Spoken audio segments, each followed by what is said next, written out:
Full ready.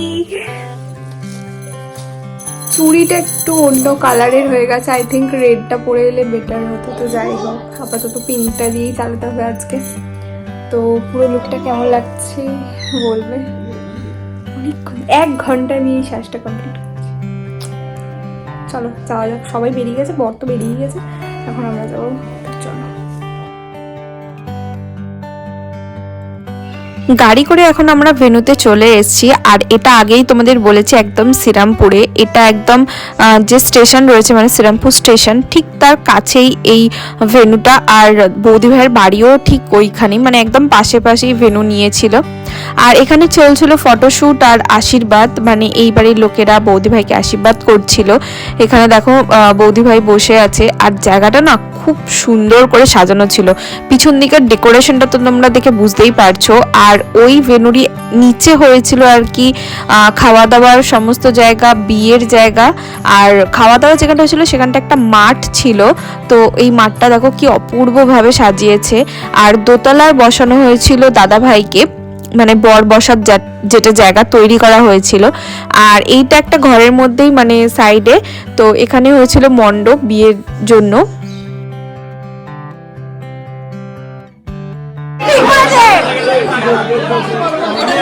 এটা নতুন নিয়ম, এটা তোমার ঘুমটা।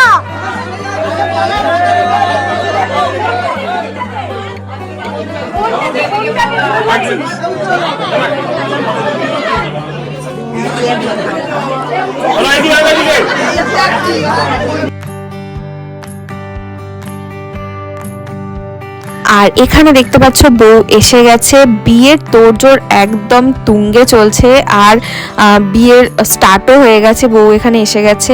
আর আমি যে ড্রেসটা পরেছিলাম সেটা কিন্তু আমাকে দাদা ভাই দিয়েছিল, আমার বেশ ভালো লেগেছে। কালারটা তো দারুণ, সেটা তো তোমরা দেখতেই পাচ্ছ।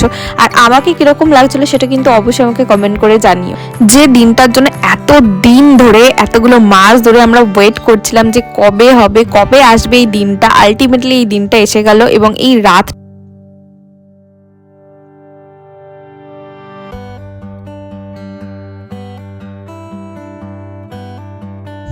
বিয়েটা আর একটু আগেই শুরু হয়ে যেত, কিন্তু বর আসতে অনেকটা লেট করেছিল। মানে আমার দাদা ভাই এই বাড়ি থেকে ওখানে যেতে অনেকটাই দেরি করে দিয়েছিল, সেই জন্য তারপরে বিয়ের সমস্ত নিয়ম কানুন থাকে সেগুলো কমপ্লিট করে করে তারপর বিয়েটা অনেকটাই লেট হয়ে গেছিলো বসতে আর কি।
সবার মধ্যে এক্সাইটমেন্ট আর হই হুল্লোড় তো আলাদাই একটা এনার্জেটিক ছিল ব্যাপারটা, সব কিছু মিলিয়ে। তার মধ্যে হয়ে গেছিল একটা কেলেঙ্কারি, সেটা হচ্ছে বৃষ্টি চলে এসেছিল। এটা কেন বললাম তার কারণ বলছি। বাইরে যে মাঠটা সাজানো হয়েছিল এত সুন্দর করে, এত ডেকোরেশন করে, আর ওখানেই না খাবার অ্যারেঞ্জমেন্ট করা হয়েছিল। তো যে টাইমটা মানুষ অ্যাকচুয়ালি খেতে বসে 10টা সাড়ে 10টা, এই টাইমটা না এত পরিমাণে বৃষ্টি হয়েছে যে বলার মতো না। ওখানে সমস্ত কিছু নষ্ট হয়ে গেছিল, চেয়ার টিয়ার পুরো ভিজে গেছিল। তো আবার যখন পুরো বৃষ্টিটা থামলো 12:30 একটা নাগাদ, তখন আমরা খেতে বসেছি সবাই মিলে। আর যতজন গেস্ট ছিল তখনই সবাই আস্তে আস্তে খেয়ে নিয়েছে, যাতে আবার যদি বৃষ্টি চলে আসে আবার সমস্ত কিছু ভেস্তে যাবে আর কি, সেই কারণে।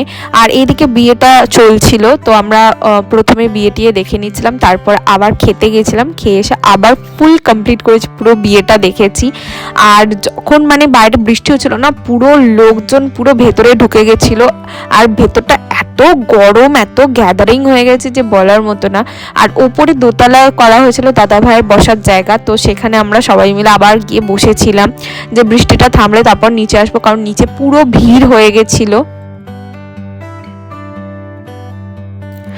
তোমরা ভাবতে পারছো এত সুন্দর ডেকোরেশনটা, এত সুন্দর করে মানে সমস্ত কিছু করা ছিল না, যে এইটা যখন ভেস্তে যায় বা সমস্ত কিছু নষ্ট হয়ে যায় না, খুব খারাপ লাগছিল সবার। আর এখানে দেখতে পাচ্ছ বিয়ে অলমোস্ট শেষের পর্যায়ে আস্তে আস্তে এগিয়ে চলেছে, সিঁদুর দান কিন্তু এখনো বাকি আছে।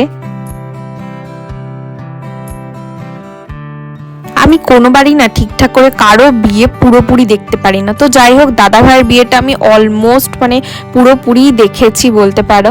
আর কারো মানে বিয়ে বাড়ি বলো বা বিয়ে থাকলে না সবার মধ্যে যে এক্সাইটমেন্ট থাকে, যারা খুব মানে সেই বিয়েটার মধ্যে ইনভলভ থাকে না, তারা বোঝে যে তাদের উপর দিয়ে ঠিক কি পরিমাণে মানে টেনশন বলো বা সব কিছু বলো যায়। এটা হয়, এই কথাগুলো হয়তো অনেকেই আমার সাথে রিলেট করতে পারছো, কারণ দাদা ভাইয়ের বিয়েতে না আমি অনেকটা ইনভলভ ছিলাম।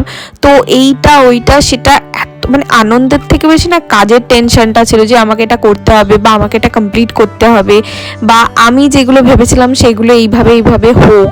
এটা কিন্তু শুধু বিয়ের দিন বলে না, মানে যতক্ষণ বৌদি ভাই মানে আমি ওখানে ছিলাম বা বৌদি ভাই এসছে মানে বিয়ের পরের দিন, তখনও পর্যন্ত ছিল যে কিভাবে ওয়েলকাম করব বৌদি ভাইকে বা কি করব না করব সমস্ত কিছুটা। তো সব মিলিয়ে মোটামুটি ঠিকঠাক হয়েছে বলতে পারো তোমরা। আরও অনেক কিছু করার ইচ্ছা ছিল, যেগুলো হয়তো সবটা ফুলফিল করতে আমি পারিনি।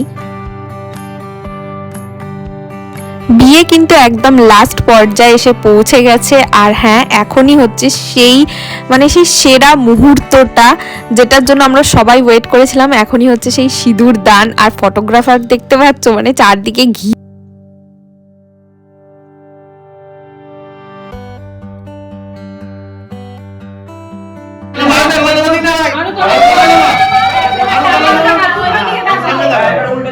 চলো রেডি 1 2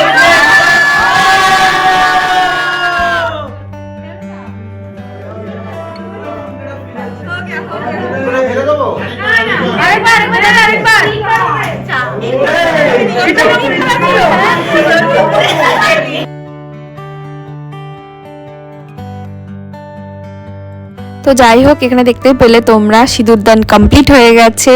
আলটিমেটলি এই দিনটা পুরো সাকসেসফুলি মিটে গেছে সমস্ত কিছু। তো বিয়ে তো মোটামুটি ডান হয়ে গেছে, আর কিছুক্ষণ বাকি, তারপরেই এরা উঠে পড়বে। বিয়ে কিন্তু চলতে চলতে প্রায় 2:45, ভাবতে পারছো তোমরা 2:45 যখন বিয়েতে বসেছিল মোটামুটি 8টা কি 9টা এরকম মেবি হবে, তখন আমি এসেছি। তখন আমি টাইমটা আমার মনে নেই এক্স্যাক্টলি কটার সময় বসেছে, বাট মোটামুটি 4 থেকে 5 ঘন্টা কিন্তু বিয়েতে বসেছিল। আর কি বলবো, মানে যখন শেষ হয়েছে তখন 2:45 বাজে। কারোরই খাওয়ার ইচ্ছে ছিল না, তো যাই হোক কিছু তো খেতে হবে, সেই জন্য আবার খেতে বসে গেছিল ওরা।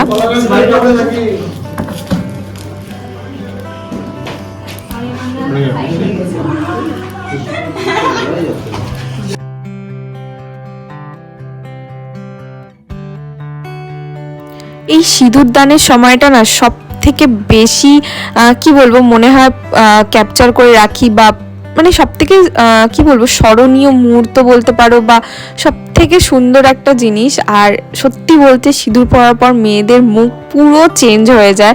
কিছুক্ষণ আগে একরকম ছিল, আর দেখো এখন সিঁদুর পরার পর পুরো মুখটা চেঞ্জ হয়ে গেছে, আর কি সুন্দরই না লাগছে জিনিস, মানে পুরো ফেসটা। আর ফটোগ্রাফার তো মানে এই জিনিসগুলো ক্যাপচার করার জন্য সবসময় ওয়েট করে থাকে। তো এখন চলছে ফটোশ্যুট। আমি মানে দূর থেকেই সমস্তটা ভিডিও করছি।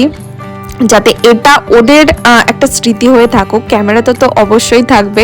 আমি কিছু জিনিস ক্যাপচার করি বা আমি ইউটিউবে ভিডিওগুলো আপলোড করি, সেটা তো হচ্ছে মন থেকে, ভালো লাগা থেকে। আর কিছু জিনিস থাকে না যেগুলো স্মৃতি অ্যাজ এ মেমোরি হিসেবে সবসময় আমাদের কাছে থেকে যাবে। যখনই আমি চ্যানেলটা খুলবো বা পুরনো কিছু জিনিস দেখার ইচ্ছে হবে তখনই আমি ভিডিওগুলো দেখব। তো এইটার জন্য আমার আরও বেশি ভালো লাগে ভিডিও করতে, আর তোমাদের জন্য তো আরও বেশি ভালো লাগে তোমরা যখন আমাকে সাপোর্ট করো। তারপর কি বলবো, জানাও আমাকে কমেন্টে যে দিদি খুব ভালো হয়েছে বা কিছু। তো আরও বেশি করে ইচ্ছা হয় যে হ্যাঁ এগুলো ক্যাপচার করি, তোমাদের সাথে শেয়ার করি এবং নিজের কাছেও রেখে দিই আর কি। তো দেখতে পাচ্ছ এদের তো একদমই এনার্জি নেই, এরাই বাকি ছিল খেতে। আমরা খেয়ে নিয়েছিলাম কারণ বড়রা সবাই বলছিল না তোরা খেয়ে নে, তো সেই জন্য। তো এরা আর লাস্ট বসেছিল। দাদার বিয়ে তো কমপ্লিট হয়ে গেল, সেটা তোমরা দেখতেই পেলে। তো এই ভিডিওটা তোমাদের কেমন লাগলো অবশ্যই আমাকে কমেন্ট করে কিন্তু জানাতে একদম ভুলো না। তোমাদের এক একটা কমেন্ট, এক একটা লাইক আমার জন্য ভীষণ ইম্পর্টেন্ট। আর হ্যাঁ, চ্যানেলটা কিন্তু সাবস্ক্রাইব করতে ভুলো না।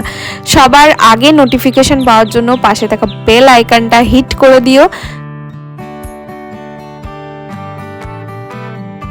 আর আমরাও এত রাত্রিরে খেয়েছি না, আমাদের অত খাওয়ার কোনো এনার্জি ছিল না। তো যাই হোক, ওরা ওদের খাবারটা এনজয় করুক। দেখা হচ্ছে তোমাদের সাথে নেক্সট একটা ভিডিওয়ে। ততক্ষণের জন্য তোমরা ভালো থেকো, সুস্থ থেকো। তো চলো, টাটা, সবাই সুস্থ থেকো।